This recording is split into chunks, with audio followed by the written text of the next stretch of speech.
The streets of Manila never slept, even after the sun disappeared behind the high-rise buildings. Life pulsed through every alley like a living heartbeat, jeepneys roaring, vendors shouting, children laughing and chasing one another through puddles that glowed with reflected lights from shop signs. Amid the chaos, at the corner of a cracked concrete sidewalk near Quiapo Church, a 13-year-old boy named Rico stood with a battered guitar slung over his shoulder. The guitar was old, so old that one of its strings had been replaced with a thin piece of fishing wire. The body was chipped, its wood faded from years of sun and rain. But when Rico touched it, something magical happened. The world seemed to grow still, as if the noise of the city leaned in to listen. He cleared his throat, took a deep breath, and began to strum. On a dark desert highway, the moment his voice filled the night air, the crowd shifted. A few pedestrians slowed down, curious. His tone was unexpectedly deep for his age, warm, soulful and tinged with something heartbreakingly raw. He sang not just with his lips but with everything inside him. Hunger, hope, and an ache far beyond his years. Rico's mother, Aling Maria, sat a few feet away at her small fruit stand. She sold bananas and mangoes stacked neatly in small baskets. Her eyes flicked between her son and the few pesos jingling in her cash tin. When someone dropped a coin into Rico's open cap, her lips curved into a proud smile. "Keep singing, Anak," she whispered softly, not wanting to interrupt the spell her son was casting. To most people, Rico was just another street kid. His father had left years ago, chasing jobs that never lasted. His mother worked from sunrise to nightfall, often skipping her own meals so Rico could eat. Their home was a single room, walls patched with cardboard, roof patched with faith. But inside that small space, Rico had grown up surrounded by music. His mother loved old American songs. On the rare nights when the electricity worked, she'd turn on a small radio that buzzed with static. "Listen, Rico," she'd say, swaying to the rhythm of old classics. "Music doesn't care if you're rich or poor, it just finds the ones who feel." And Rico had always felt everything. He sang through the rain, through hunger, through nights when thunder shook their fragile roof.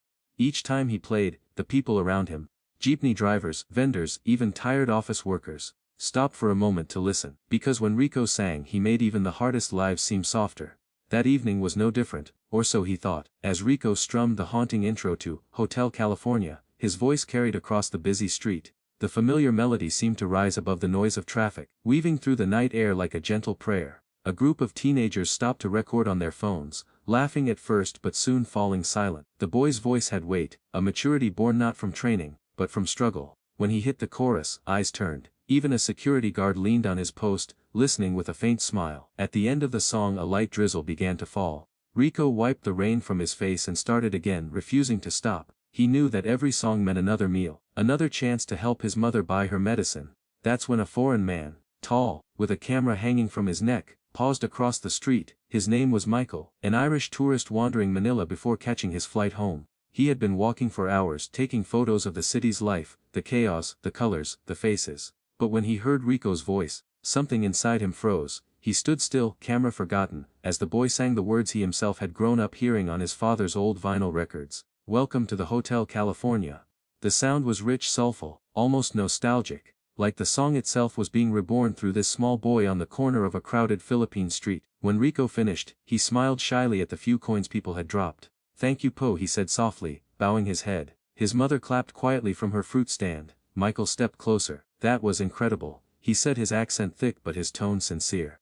"What's your name, kid?" "Rico, sir." "How old are you?" 13. Michael smiled in disbelief. 13. "And you sing like that?" Rico shrugged, eyes lowering. "My mama says singing helps people forget their pain. So, I sing a lot." For a moment, Michael didn't know what to say. He felt something tighten in his chest. A mix of admiration and sadness. He reached into his pocket and handed Rico a few folded bills. "You have a gift. Don't ever stop singing." Rico's eyes widened. "Thank you, Po, sir." As Michael walked away, he turned once more and pressed record on his phone, capturing a short clip of Rico singing again. Just one verse, his voice rising above the hum of tricycles and chatter. That night, Michael uploaded the video to his social media with a simple caption. "Found an angel in Manila. His name is Rico. Remember it." Then, he turned off his phone, not realizing what he had just set in motion. Meanwhile, Rico and his mother packed up. The rain had gotten heavier, and the coins in his cap jingled softly as he handed them to her. "Here, Mama, we did okay tonight." She smiled, wrapping her shawl tighter around her shoulders. "You always make me proud, Anak." They walked home through the puddles, sharing a small umbrella that leaked at the edges. The night was cold but Rico hummed softly, the tune of Hotel California echoing through the dark alleys like a promise. Far away in another part of the world, a phone buzzed. Notifications began to light up. People were commenting, sharing. tagging friends. One voice on a street corner had begun to travel, across oceans through screens into hearts. Rico didn't know it yet, but by the time he woke up the next morning, millions would have heard the boy with the broken guitar and the voice that could stop the world. The next morning began like any other in the cramped one-room apartment Rico shared with his mother. The faint light of dawn slipped through the holes in the tin roof, painting golden lines across the concrete floor. The air smelled of rice porridge and smoke drifting in from nearby food stalls. Rico rubbed his eyes, still half asleep, and sat up on the thin mattress. His mother was already awake, stirring a small pot of rice on their single-burner stove. The morning routine was always the same. She'd prepare what little they had, pack the leftover mangoes from her stand, and head to the street corner. "Good morning, Mama," he said, his voice still rough with sleep. "Good morning, Anak," she replied, smiling warmly. "We have a big day today. Maybe we can sell more bananas before the rain comes." Rico nodded and reached for his guitar. The string had broken again during last night's rain, and he sighed quietly as he tried to fix it with another piece of wire. His mother watched him, her eyes soft but filled with worry. "Maybe soon we can buy you a new one," she said. Rico looked up, smiling. "It's okay, Mama. This one still sings." Outside, the city was waking up. Jeepneys honked, children ran barefoot through the alleys, vendors shouted their morning deals, or so it seemed. Then, a sharp knock came at their door. Rico opened it to find their neighbor, Lisa, panting, holding her phone. "Maria! Rico! You need to see this!" she said breathlessly. Rico blinked in confusion. "What is it, 8? Your video, Rico! It's everywhere!" "Everyone's watching you sing Hotel California." Rico frowned. "Video? What video?" She turned the phone toward him, and there he was, on the small glowing screen. The clip showed him standing on the street corner, guitar in hand, eyes closed as he sang under the drizzle. The camera shook slightly, but his voice was clear, echoing through the phone speakers like it was alive. The video already had over 1 million views. Comments flooded the screen. "This kid just made me cry. That's pure soul right there. Someone find this boy. He needs to be on stage." Rico's mother pressed her hand to her chest. "Dios co," she whispered. That's you, Anak." He stared, unable to process it. His hands trembled as he scrolled through the flood of comments and shares. People from all over the world were talking about him, from America, Ireland, even Brazil. Some called him the voice of the streets. Others said he sang like he'd lived 1,000 lives. Then, a new notification appeared, a message from an unfamiliar address. Subject: from the producers of Britain's Got Talent body. "Dear Rico, we saw your viral video. Simon Cowell's team would like to invite you for an audition in London." Rico froze. "Mama, it says Simon Cowell." His mother squinted at the screen, unable to believe it. "Simon Cowell. The one from the TV, the one who makes people stars." He nodded wide-eyed. "He wants me to audition." For a long moment, neither of them spoke. The only sound was the steady bubbling of the pot on the stove and the heartbeat of disbelief pounding in Rico's chest. Then, tears welled in Aling Maria's eyes. She reached for her son's hand, her voice trembling. "Anak, you see, God heard your songs. All those nights you sang in the rain, he was listening." Rico felt a lump rise in his throat. "But Mama, we don't have money for that. We can't go to London." His mother wiped her tears and smiled, her faith steady even in the face of impossibility. "If God opened this door, he will make a way." The next few days were a blur. Journalists came to their neighborhood, cameras following Rico as he played in the same street corner where it had all started. News anchors called him the boy who brought the internet to tears. People who once passed him by without a glance now stopped to shake his hand, take selfies, and offer help. Local businesses donated travel funds, musicians offered to fix his guitar, and even the mayor's office arranged his passport. Strangers, people who had never met him, raised money online. "The world wants you to sing, Rico," a radio host said during an interview. "How does that feel?" Rico looked at the microphone shyly. "It feels like a dream. But if I go, I want people to know it's not about fame. I just want to sing for my mama." That one sentence made headlines. Poor Filipino kid wants to sing for his mom, and the world is listening. That night, as the city finally grew quiet, Rico sat beside his mother on the edge of their bed. The room was dimly lit by a single candle. The walls were thin, but the moment felt sacred. He turned to her. "Mama, are you scared?" She smiled gently. "Off what? Off me going so far away?" Her eyes glistened. "A little, but I'm more proud than scared. I wish your papa could see this." Rico lowered his head. "He will, Mama. I'll make sure the whole world does." She laughed softly through her tears and pulled him into an embrace. "You're my miracle, Anak. Never forget where you came from." Later, as his mother slept, Rico stayed awake, gazing at his old guitar. He traced the scratches with his fingers, thinking of all the nights it had been his only friend. Then he whispered to it almost like a prayer. Tomorrow we start something new. Outside, the rain began again, soft, gentle, rhythmic. The same kind of rain that had once soaked him as he sang for spare coins. But tonight, it sounded different, like applause from heaven, echoing against the rooftops. By morning, the world would know his name. The boy from Manila was no longer just a voice on a street corner. He was a symbol of hope, proof that even from the poorest streets, music could travel across the world and touch hearts that had never even heard of him. And far away, in a London studio, a certain British judge named Simon Cowell would watch the video for the first time, lean back in his chair and say with raised eyebrows, "Get this kid on the next plane." The viral miracle had only just begun. The massive glass doors of the London Palladium gleamed under the soft drizzle of an English morning. Rico stood before them, clutching his guitar with both hands, his reflection trembling slightly in the polished glass. He had never seen a building so grand, chandeliers glittering inside, red carpets rolled out, and crowds buzzing with excitement. The words "Britain's Got Talent auditions today" flashed in bold letters above the entrance. His heart pounded so hard he could hear it over the hum of the crowd.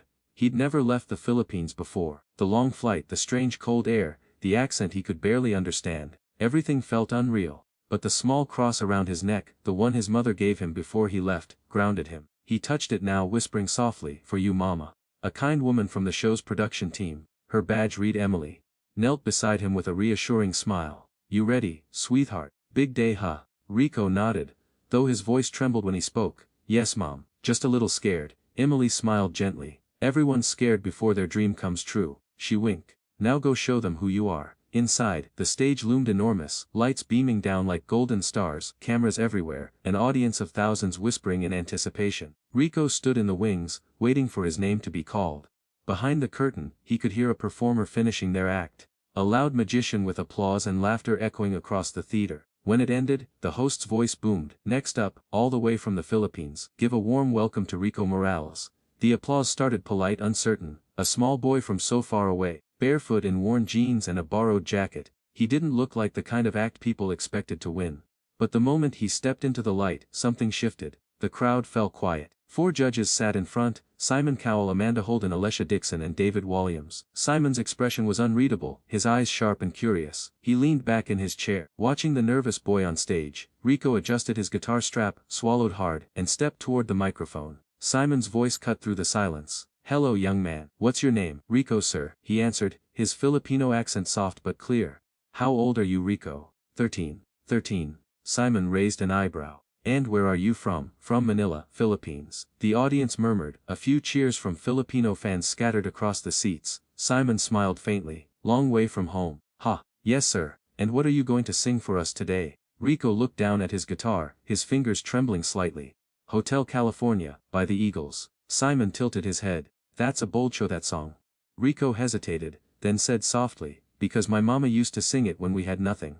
It made her smile. I want to sing it for her, and for everyone who forgot how to dream." The room fell still. Alicia's eyes softened. Amanda smiled gently. Even Simon leaned forward slightly, intrigued. "Alright then, Rico," Simon said, "let's hear it." Rico took a deep breath, closed his eyes, and began to strum. The first notes echoed through the theater, raw, unpolished, but full of heart. Then his voice followed, clear and pure, flowing like honey through the still air. "On a dark desert highway, cool wind in my hair." The audience grew silent, every whisper swallowed by the sound of his voice. It wasn't just a performance, it was a story, his story. Each note carried memories of rainy nights, of hunger, of hope. His accent gave the song a unique texture, soft, melodic, sincere. When he reached the chorus, something magical happened. "Welcome to the Hotel California." The crowd began to cheer, some even rising to their feet. Rico didn't notice. His eyes were still closed, lost in the music, his fingers moving instinctively over the strings. He sang like someone who had lived every word, trapped in life's illusions, yet still dreaming of escape.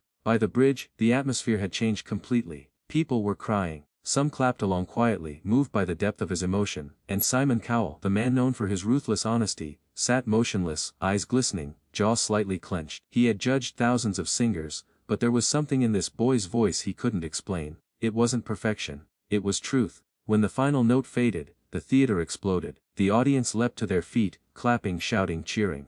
Rico opened his eyes in shock, tears streaming down his face as he looked at the sea of standing people. He pressed a hand to his heart, whispering, "Thank you, Pooh." Alicia wiped her eyes. "Rico, that was beyond words. You took a song we've all heard 1,000 times and made it your own. You made it real." Amanda leaned forward. "Sweetheart, your voice, it's not just beautiful, it's healing. you reminded us why music exists. David grinned, clapping his hands. That's not just talent, that's soul. And then all eyes turned to Simon. He stared at the boy for a long moment, his silence heavy with emotion. Finally, he said quietly, Rico, I've been doing this show for a long time. I've seen voices that could win, but not many that could move people the way you just did. You sang that song like you lived it. He paused, then added, you're not just a good singer. You're the kind of artist who makes the world stop for 3 minutes. And listen. The crowd erupted again. Simon smiled slightly, then looked at the other judges. I think there's only one thing left to do. Amanda reached out and slammed her hand down on the golden buzzer. A burst of gold confetti exploded from the ceiling. The music swelled, the audience screamed, and Rico dropped his guitar, covering his face as tears poured down. He couldn't believe what was happening. He looked up at the raining gold, at Simon smiling proudly, at the people cheering his name. And in that moment, in the middle of the biggest stage in the world, he wasn't just a poor boy from the streets anymore. He was someone who had made it. Backstage, Emily rushed to him, wrapping him in a hug. You did it, Rico! You did it! Rico shook his head, still crying. I just wanted Mama to hear me. Simon walked up behind him then, resting a hand on his shoulder. She heard you, Rico, he said softly. We all did. The cameras kept rolling as Rico looked up toward the lights, smiling through tears. Somewhere in Manila, his mother sat before a borrowed TV in their small apartment, hands clasped over her mouth, sobbing as she watched her son's golden confetti fall halfway across the world. And as Rico stood on that stage, he whispered under his breath, almost like a prayer carried by the music, for you, Mama. Backstage at the London Palladium, the air buzzed with celebration. Technicians were clapping, camera operators were grinning, and even the show hosts couldn't stop talking about the moment they'd just witnessed. The stage floor still glittered with the remains of golden confetti, sticking to everyone's shoes as Rico stood there, dazed, tearful, holding his guitar to his chest like it was the only thing keeping him from floating away. His hands still trembled, his heartbeat hadn't slowed since the moment the golden buzzer went off. Emily, the kind producer who'd guided him, rushed toward him with a wide smile. You did it, Rico! You made history out there. Rico blinked, wiping his cheeks. Was it real? He asked, his voice barely above a whisper. All that, was it really for me? She laughed softly, brushing confetti from his hair. Yes, sweetheart, all of it was for you. He smiled shyly, unsure what to say. He wasn't used to applause. On the streets of Manila, the only sound that usually followed his songs was the clink of a few coins in his cap. But now this was thunderous applause from thousands of strangers who had just seen him, really seen him, for the first time. A loud cheer came from the hallway. The other contestants were waiting for him, clapping, whistling, some hugging him as he passed. You deserve that, kid, one shouted. Golden buzzer, man, that's insane! Rico smiled, bowing his head politely. Salamat po, he said quietly, the words of gratitude he'd always known. He found a quiet corner backstage and sat down, hugging his guitar. The world felt too big now, too fast. All he wanted at that moment was to hear his mother's voice. Emily noticed and handed him a phone. Here, she said gently. Call her. I'm sure she's watching. Rico's hands shook as he dialed the number. The screen glowed for a few seconds before a familiar, breathless voice answered. Rico, Mama! She was crying already. He could hear it in her voice. Anak, I saw everything. The confetti, the people standing. Even Simon Cowell smiled. I'm so proud of you. Rico pressed the phone to his ear, his tears falling freely now. Mama, I did it. I sang for you. I know, she whispered through sobs. I felt every word. They stayed silent for a while, just breathing, connected through that fragile phone line that spanned thousands of miles. It didn't matter that she was in a tiny apartment in Manila, and he was halfway across the world. In that moment, they were together. When the call ended, Rico looked down at his guitar again. The scratches, the faded wood, it had come so far with him. He ran his fingers gently over the surface. We did it, he whispered. A few hours later, clips of his performance flooded the internet. The official Britain's Got Talent YouTube channel uploaded his audition, and within hours, it reached over 20 million views. Comments poured in from all over the world. That boy just reminded me why I love music. From the streets of Manila to the world stage. Wow. Simon looked like he was going to cry. That kid is special. Nuta picked up the story. BBC, CNABS, and dozens of online blogs called him the boy who made the world stop. Clips of Simon Cowell's stunned face became viral memes, while people everywhere began searching for Rico Morales' Hotel California. Soon, offers flooded in, record labels, interviews, charities wanting to sponsor his education. Everyone wanted a piece of the boy with the golden voice and the humble smile. But when asked what he wanted most, Rico's answer was always the same. I just want to help my mama rest. She's worked all her life for me. Now it's my turn. That line melted hearts. It wasn't the words of a celebrity. It was the voice of a child who understood love, gratitude, and humility more deeply than fame. 1 week later Rico appeared on The Ellen Show. Ellen DeGeneres hugged him and said, "You're amazing, Rico. You made all of us cry. What does your mom say about all this?" Rico smiled softly. "She says, don't forget who you are, and keep singing for the people who can't." The audience applauded, moved by his sincerity. When he sang Hotel California again, this time with a live band, people stood up once more, just as they had in London. The song became more than a performance, it was a message, a bridge between worlds, from the streets of Manila to the hearts of millions. Back in the Philippines, life changed overnight for Aling Maria. Reporters came to interview her. Cameras followed her as she walked to the same fruit stand she'd run for years.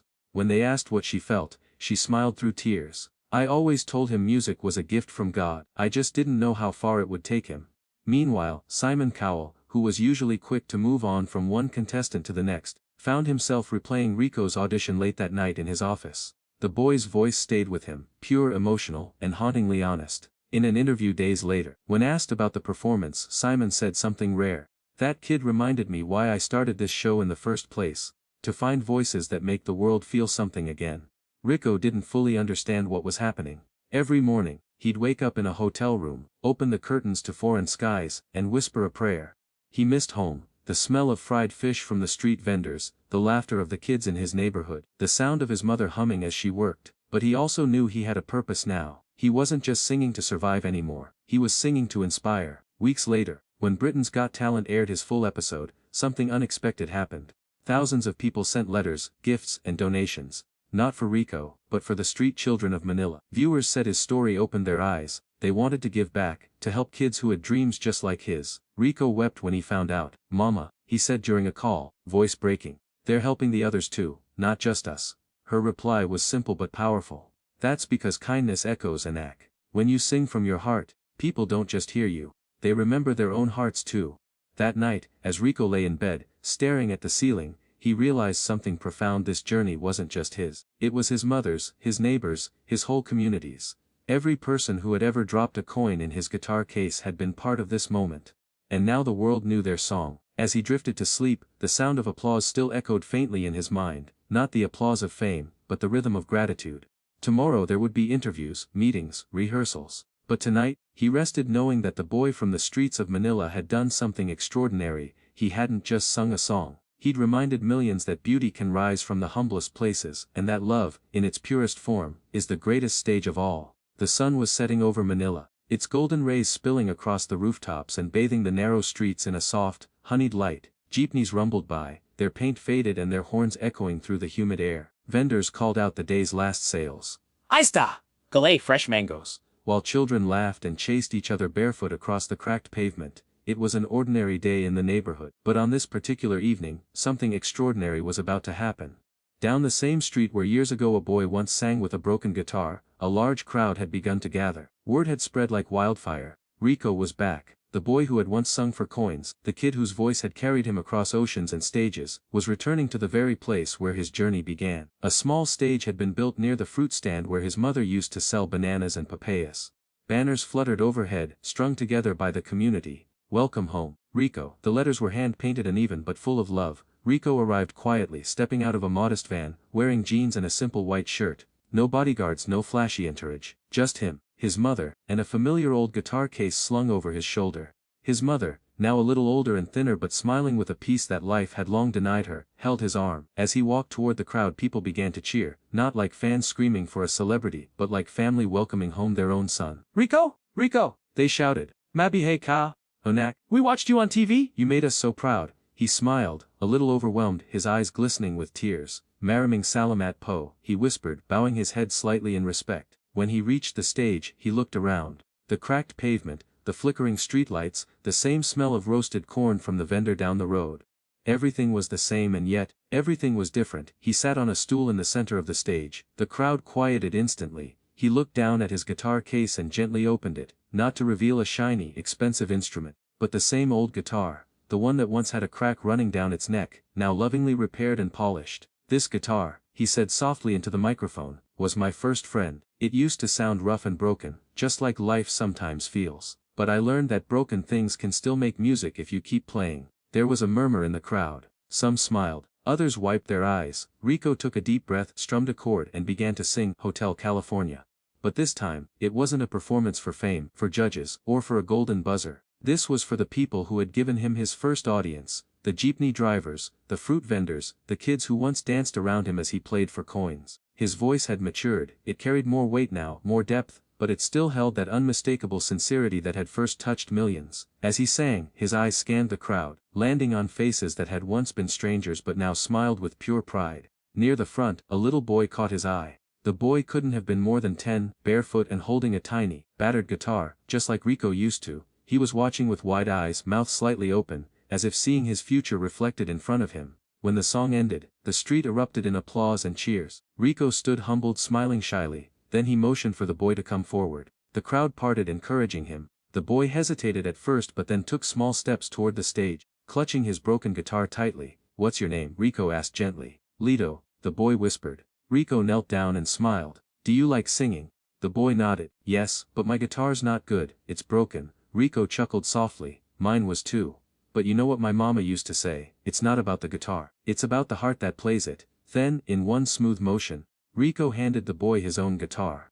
The one that had traveled with him from the streets of Manila to the bright lights of Britain's Got Talent. The same one that Simon Cowell had once called, "Piece of History." The crowd gasped. Lito's eyes filled with tears. Kuya Rico, I can't take this! "Yes you can," Rico said, placing a hand on his shoulder. "This guitar has already told my story. Now it's time for it to tell yours."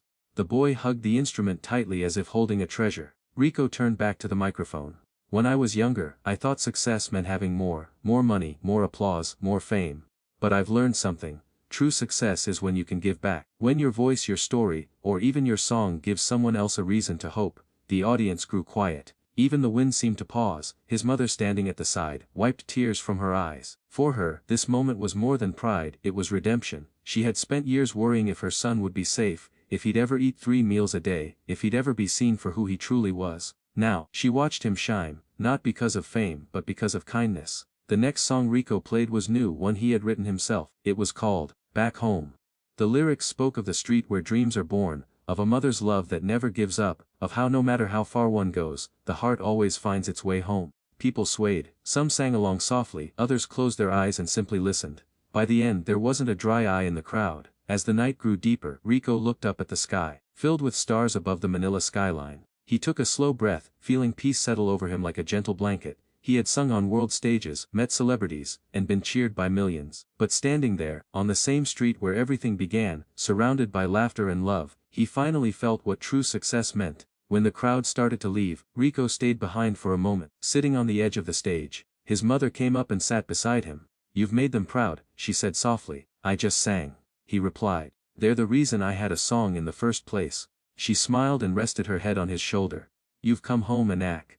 That's the best song of all." Rico nodded, closing his eyes, the sound of the city blending with the faint echo of his music. Somewhere in the distance, another child strummed a few awkward chords on a guitar, trying to find the right rhythm. And maybe, just maybe, another miracle was beginning.